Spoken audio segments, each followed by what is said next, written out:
The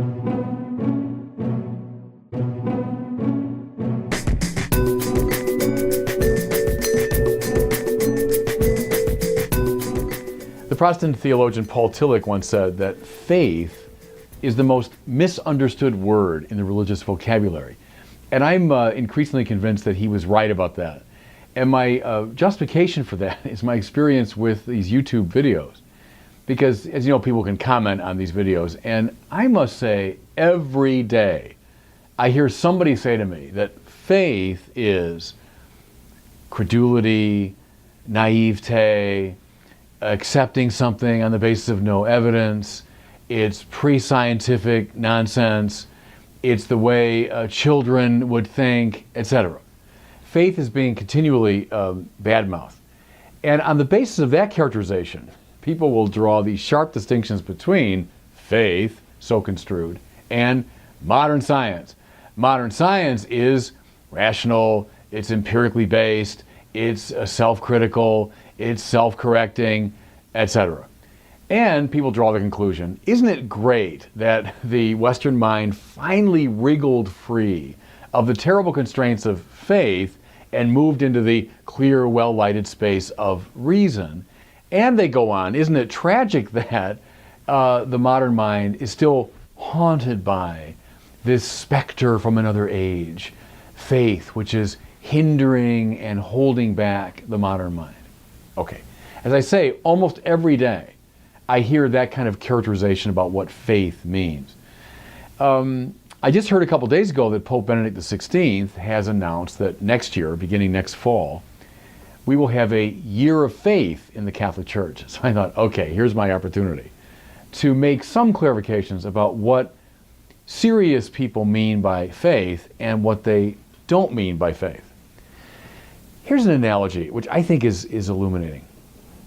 When you're coming to know someone, let's say there's a person that kind of fascinates you, and you might watch that person for a while. Maybe you see what she wears, how she comports herself, how she relates to other people. Maybe you check with mutual friends and find out certain things about her. Maybe today, of course, you would Google her name and you could find out a lot about probably where she's from, where she's educated, where she works, etc., right? You could find out a lot simply by using your reason. Looking at things objectively and making deductions and conclusions, you could come to a good deal of knowledge about that person. Okay, but let's say you really want to get to know this person. Eventually, you have to meet her, right? Now, when you meet her, maybe when you're up close, some of what you've discovered will be verified, by your own rational analysis. But eventually, something kind of wonderful and extraordinary is going to happen. Namely, that person is going to speak. Now, when she speaks, some of what she says probably will be in line with what you already knew. It'll simply confirm what you've already understood. But, the more you get to know that person, the more that person begins to open her heart to you, the more intimately you come to know her, what's going to happen?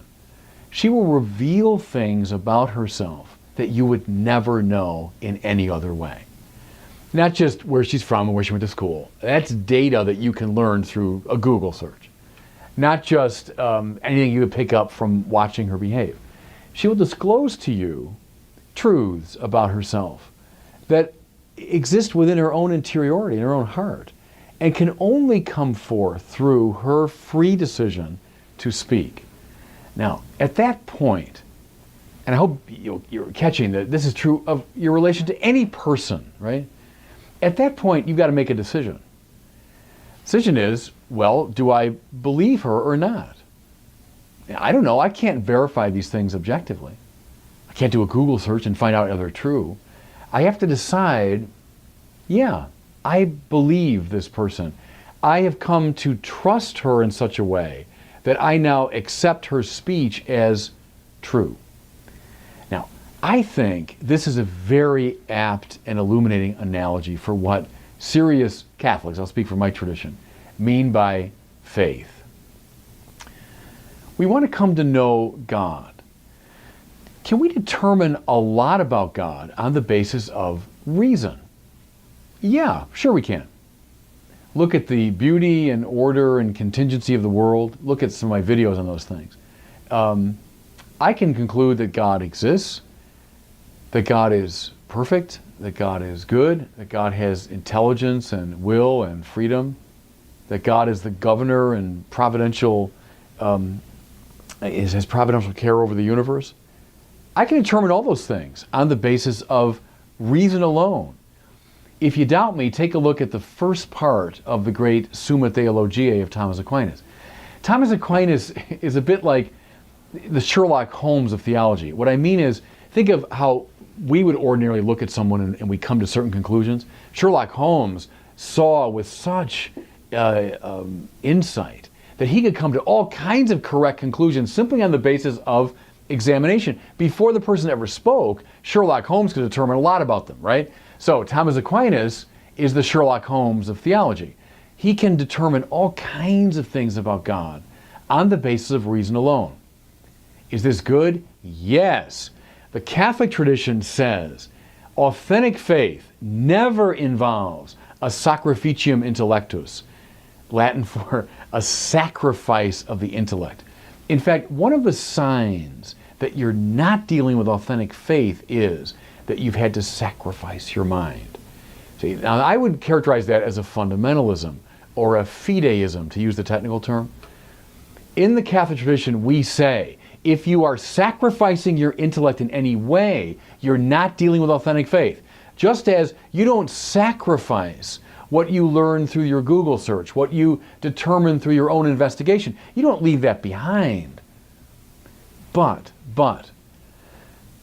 one of the deepest truths about God is that God is a person, right?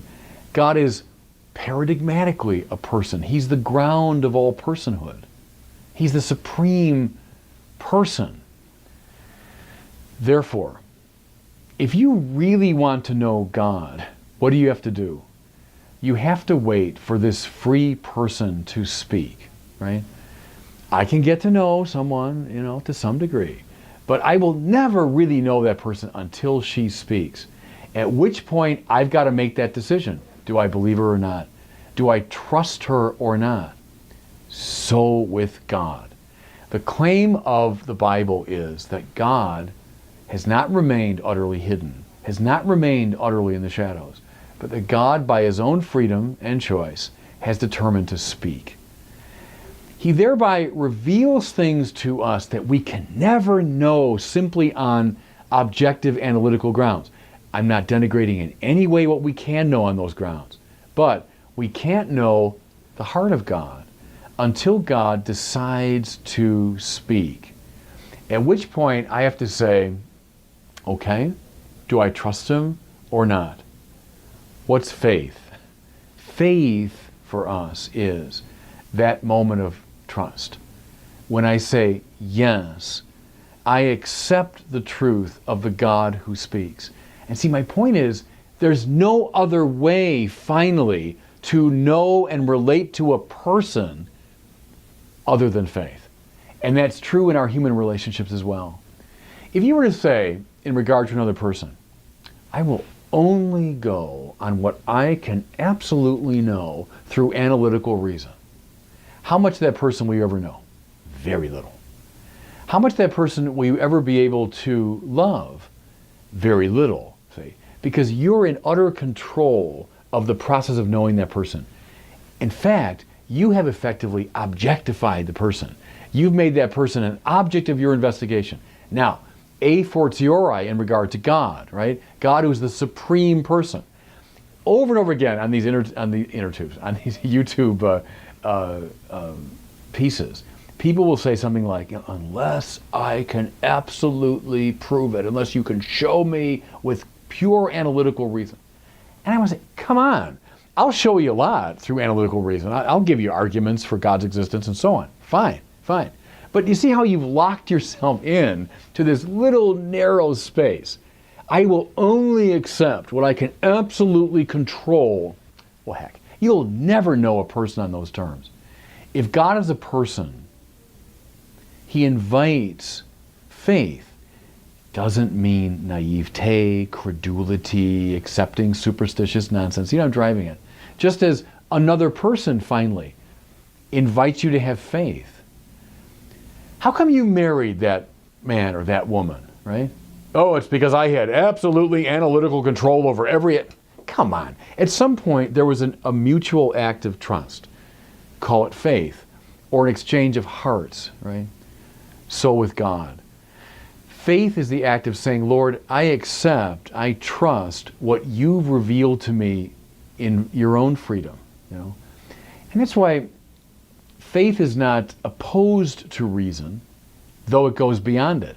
Just as that trust in another person is not irrational, but it does go beyond reason. So in regard to God, we have finally to have faith precisely because we're dealing with the supreme person.